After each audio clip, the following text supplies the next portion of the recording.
আসসালামু আলাইকুম।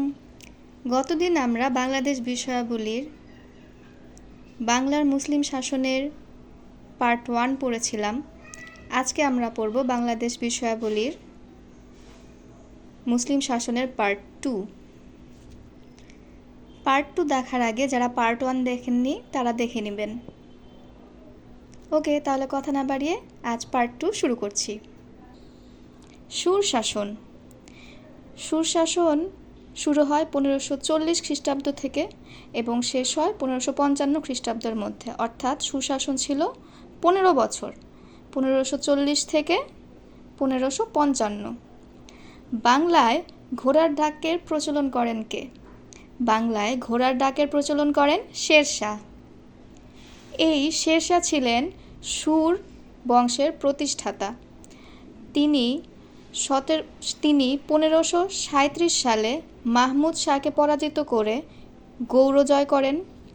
1539 সালে মুঘল সম্রাট হুমায়ুনকে চৌসার যুদ্ধে পরাজিত করে বাংলা, বিহার ও জৌনপুর দখল করেন।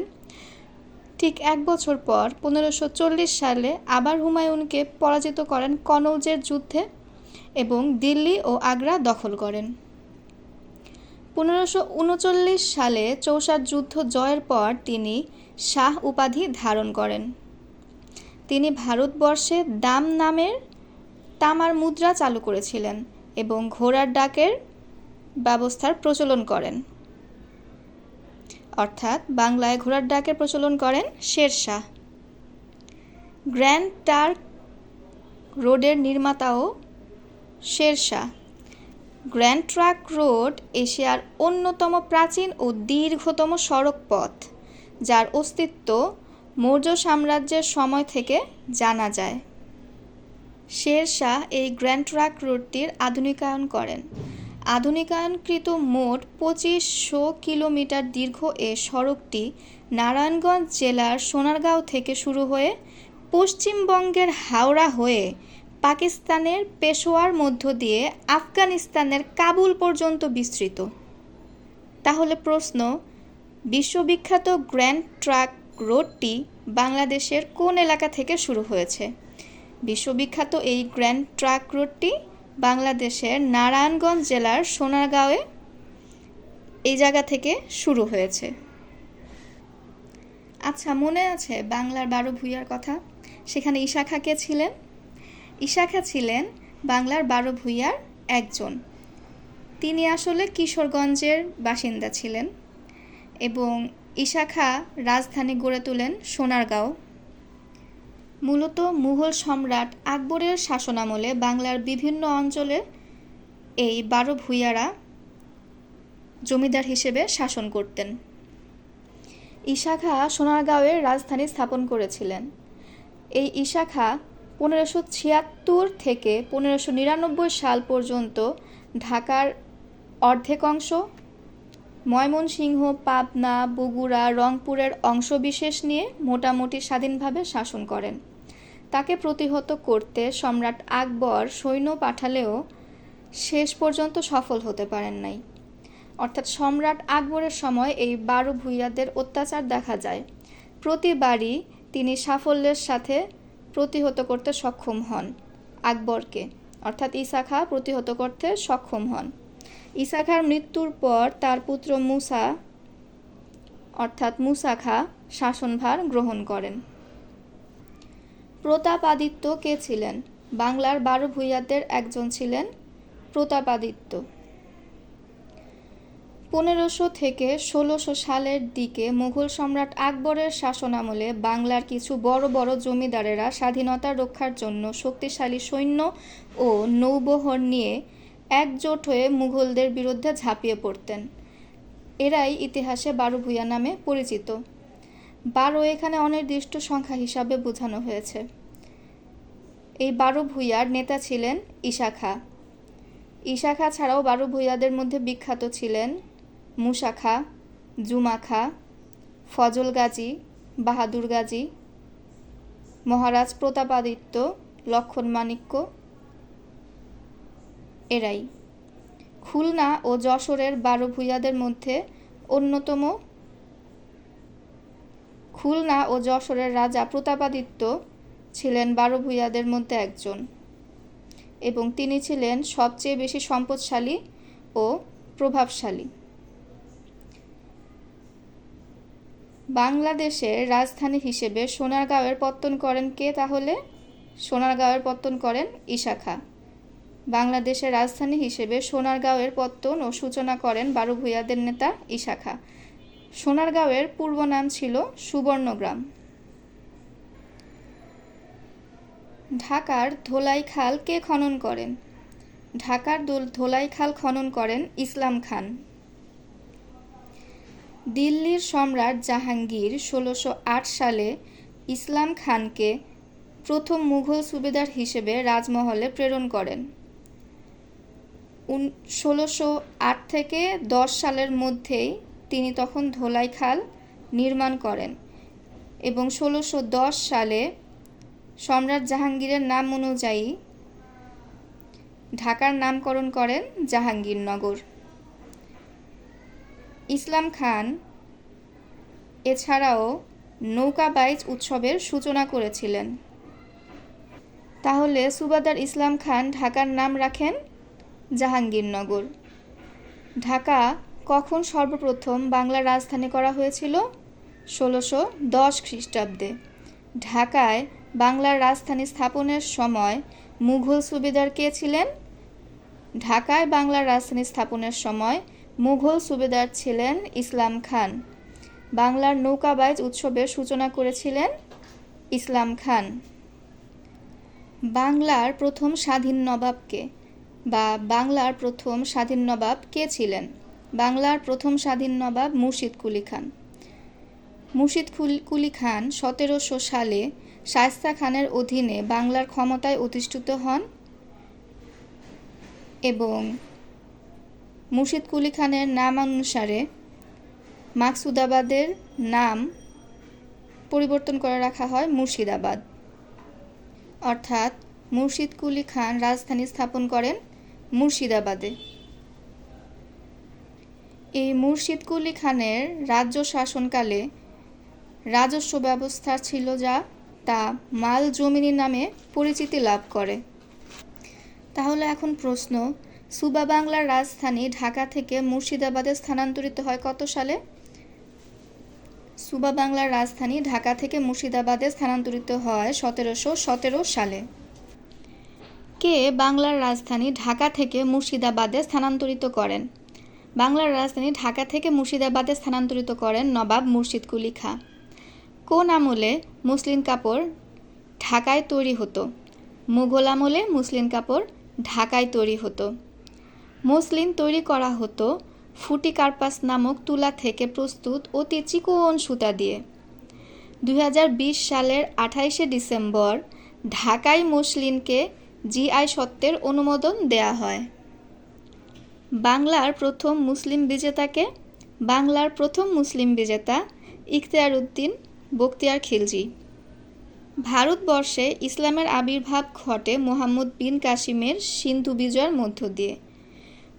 তবে মুসলিম শাসনের সূচনা করেন অর্থাৎ ভারতবর্ষে মুসলিম শাসনের সূচনা করেন গজনির সুলতান মুহাম্মদ ঘুরি তরাইনের দ্বিতীয় যুদ্ধে পৃথ্বীরাজ চৌহানকে পরাজিত করার মধ্য দিয়ে।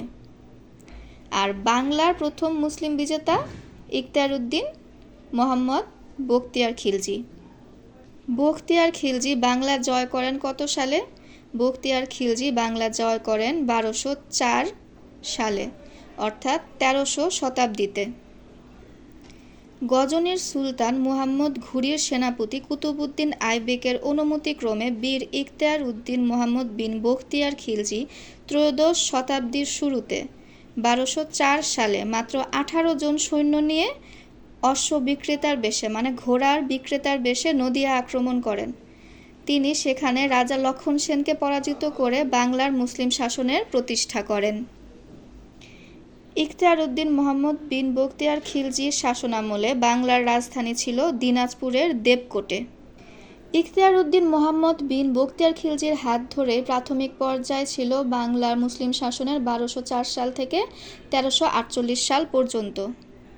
এ সময়ের শাসনকর্তারা সবাই দিল্লির সুলতানের অধীনে বাংলার শাসনকর্তা হয়ে এসেছিলেন।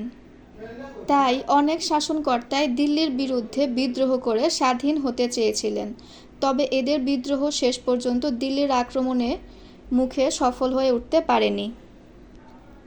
ঘন ঘন বিদ্রোহ হওয়ার জন্য দিল্লির ঐতিহাসিক জিয়াউদ্দিন বারানি এ সময়কালে বাংলার নাম দিয়েছিলেন বুলগাকপুর বা বিদ্রোহের নগরী। বাংলায় মুসলিম শাসন কোন শতাব্দীতে প্রতিষ্ঠিত হয়? ত্রয়োদশ শতাব্দীতে। কোন সুলতানের রাজত্বকালে হযরত শাহজালাল সিলেটের ধর্মপ্রচারের জন্য আগমন করেন? হযরত শাহজালাল, সিলেটের যে মাজার আছে তার নাম আমরা জানি, তিনি ধর্মপ্রচারের জন্য সিলেটে এসেছিলেন শামসুদ্দিন ফিরোজ শাহর আমলে। ভারতীয় উপমহাদেশে বিখ্যাত সুফি সাধক হযরত শাহজালাল জন্মগ্রহণ করেন তুরস্কে। 1303 সালে সুলতান শামসুদ্দিন ফিরোজ শাহর আমলে ধর্মপ্রচারের জন্য তিনি 360 জন আউলিয়া নিয়ে বাংলাদেশে আসেন। সুলতানের সৈন্যদের সাথে যোগ দিয়ে রাজা গৌরগোবিন্দকে পরাজিত করে সিলেটের মুসলিমদের অধিকার নিয়ে আসেন তিনি। মৃত্যু পর্যন্ত তিনি এ অঞ্চলে ইসলাম ধর্ম বিস্তারে মনোনিবেশ করেন। হযরত শাহজালাল মাজারে শাহজালালের ব্যবহৃত একজোড়া কাঠের খড়ম, হরিণের চামড়ার জায়নামাজ, একখানি তরবারি সংরক্ষিত আছে। কোন মুঘল সুবাদার চট্টগ্রাম দখল করে এর নাম রাখে ইসলামাবাদ? শায়েস্তা খান। শায়েস্তা খানের আসল নাম মির্জা আবু তালিব। সম্পর্কে তিনি ছিলেন সম্রাট আওরঙ্গজেবের মামা। শায়েস্তা খানের সময় ঢাকার অনেক উন্নতি হয়। শায়েস্তা খানের আমলে 1 টাকায় 8 মণ চাল পাওয়া যেত। তিনি চট্টগ্রাম ও সন্দ্বীপ দখল করে চট্টগ্রাম সন্দ্বীপ থেকে মগ ও পর্তুগিজ জলদস্যুদের বিতাড়িত করেন এবং চট্টগ্রামের নাম রাখেন ইসলামাবাদ। শায়েস্তা খাঁ স্থাপত্য শিল্পের জন্য বিখ্যাত ছিলেন। তার আমলে ছোট কাটরা, চকবাজার মসজিদ, লালবাগ কেল্লা ও এতে অবস্থিত পরিবেবীর মাজার, 7 গম্বুজ মসজিদ ইত্যাদি নির্মিত হয়। স্থাপত্য শিল্পের বিকাশের জন্য শায়েস্তা খানের যুগকে বাংলায় মুঘলদের স্বর্ণযুগ বলা হয়। তাহলে কোন মুঘল সুবাদার পর্তুগিজদের চট্টগ্রাম থেকে বিতাড়িত করেছিলেন? শায়েস্তা খান মুঘল সুবাদার পর্তুগিজদের চট্টগ্রাম থেকে বিতাড়িত করেছিলেন। পর্তুগিজ দুঃসদের একটা নাম ছিল, পর্তুগিজ দুঃসদেরকে হারমাত বলা হতো। পরিবেবী কে ছিলেন? পরিবেবী ছিলেন শায়েস্তা খানের কন্যা। পরিবেবীর আসল নাম ইরান দুগ্ধ। তার সমাধি লালবাগ কেল্লায় অবস্থিত। মুসলমান শাসনামলে এ দেশে এসে অত্যাচার ও লুট করত কারা? মুসলমান অর্থাৎ মুসলিম শাসনামলে এ দেশে এসে বর্গীরা অত্যাচার ও লুট করত। বর্গী শব্দ এসেছে ফার্সি বার্গিস থেকে, যার অর্থ প্রাচীন মারাঠা যোদ্ধা। মারাঠি ধনগর জাতীয় লোকেরা ছিল অশ্বারোহী, মানে তারা ঘোড়ায় চড়তেন। তারা অভিযানে যাওয়ার সময় শুধু একটা 7 হাত লম্বা বর্শা নিয়ে বের হতো। এই বর্শাকে মারাঠি ভাষায় বর্চি বলা হয়। এই নাম থেকেই ধনগড়ের মারাঠারা বার্গীর বা বর্গা, ধনগড় বা বর্গী নামে পরিচিতি পায়, মানে বর্চি থেকেই তারা বর্গী নামে পরিচিত হয়ে ওঠে। এরা ঘোড়া ও অস্ত্রশস্ত্র নিয়ে মুঘল সম্রাট আলীবর্দী খাঁর আমলে 1741 থেকে 1751 সাল, মানে এই 10 বছর বাংলা পশ্চিম সীমান্তবর্তী অঞ্চলগুলোতে নিয়মিত অত্যাচার ও লুটতারাজ করত। তাদের এই অত্যাচার ও লুটতারাজের বিরুদ্ধে বারবার চেষ্টা সত্ত্বেও বর্গীদের প্রতিহত করতে সক্ষম হয়নি আলীবর্দী খাঁ। ফলশ্রুতিতে তাদের সাথে এক পর্যায়ে সন্ধি করা হয় এবং সন্ধি চুক্তি অনুসারে উড়িষ্যা আলীবর্দী খাঁ ছেড়ে দেন। পলাশীর যুদ্ধ কবে সংঘটিত হয়েছিল? আমরা জানি পলাশীর যুদ্ধ সংঘটিত হয়েছিল 23 জুন 1757 সালে। নবাব আলীবর্দী খাঁর মৃত্যুর পর তার দৌহিত্র সিরাজউদ্দৌলা 1756 সালের 10 এপ্রিল মাত্র 22 বছর বয়সে বাংলা, বিহার ও উড়িষ্যার নবাব হন। ইস্ট ইন্ডিয়া কোম্পানির আগ্রাসী ও দখলদারি মনোভাব প্রতিহত করতে 1757 সালে 23 জুন ভাগীরথী নদীর তীরে অবস্থিত পলাশীর প্রান্তরে নবাবের সাথে ইংরেজদের যুদ্ধ শুরু হয়। যুদ্ধে মোহনলাল, মীরমর্দান ও সিনফ্রের মতো বিশ্বস্ত সৈন্যদের আক্রমণে রবার্ট ক্লাইভের সৈন্যরা পিছু হটলেও নবাবের প্রধান সেনাপতি মীর জাফর বিশ্বাসঘাতকতা করেন এবং বাংলার শেষ স্বাধীন নবাব সিরাজউদ্দৌলার পরাজয় বরণ করেন। তারপর নবাবের আশ্রয়াধীন যে ছিল মোহাম্মদী বেগ, সে অর্থের লোভে 1757 সালের 29 জুন নবাবকে নৃশংসভাবে হত্যা করেন এবং এর মাধ্যমেই বাংলার আমাদের